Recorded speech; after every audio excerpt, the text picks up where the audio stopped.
आज की कहानी सास की कही ये 5 बातें बहू को लगती है सबसे ज्यादा कड़वी। वैसे तो सास बहू का रिश्ता खट्टा मीठा होता है, लेकिन कई बार बातों बातों में ऐसी चीज कह दी जाती है कि बहुओं के लिए उसे जिंदगी भर भुला पाना मुश्किल हो जाता है। ये बातें इस तरह से हर्ट करती है कि रिश्तों में हमेशा के लिए एक दूरी बन जाती है। शादी के बाद एक महिला के लिए सबसे ज़्यादा चैलेंजिंग काम होता है अपनी सास से अच्छे रिश्ते बनाना। एक तो शादी के पहले ही लड़की को सास के नाम पर संभल कर रहने की हिदायत दे दी जाती है। ऊपर से विवाह के बाद जब वह ससुराल जाती है तो सास की कहीं कुछ टिपिकल बातें उसे बुरी तरह हर्ट कर जाती है, चाहे ये बात जानबूझकर कही गई हो या फिर अनजाने में। लेकिन एक बात है कि इनसे पहुंचा दुख भुला पाना किसी भी महिला के लिए आसान नहीं होता। चलिए जानते हैं सास की कही उन 5 बातों के बारे में जो बहुओं को सबसे ज़्यादा दुखी करती है। मेरे बेटे को मेरे हाथ से बनी ये डिश पसंद है।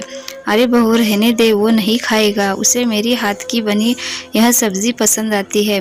यह एक ऐसी लाइन है जो अच्छे से अच्छी मास्टर शेफ बहू को भी शर्मिंदा कर दे।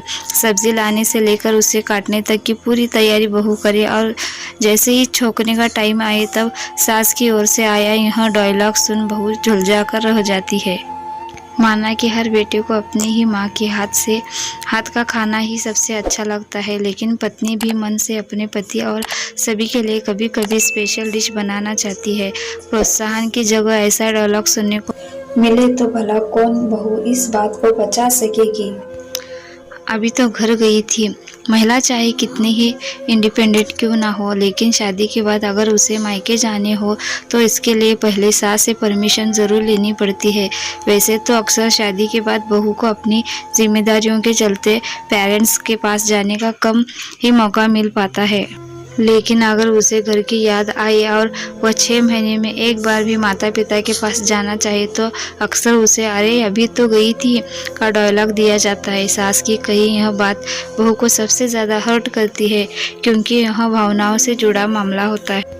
सास ये भूल जाती है कि अगर उनका बेटा कहीं और बस जाए और उसे भी 6 महीने में एक बार तक घर आने का मौका ना मिले तो उन्हें माँ होने के नाते कैसा लगेगा। जिस तरह सास को दूर रही अपने बेटी के और बेटी की याद सताती है, वैसे ही बहू को पेरेंट्स को कभी उसकी याद आती है। सिर्फ शादी हो जाने का अर्थ ये नहीं है कि बहू अपने मायके जाना ही बंद कर दे।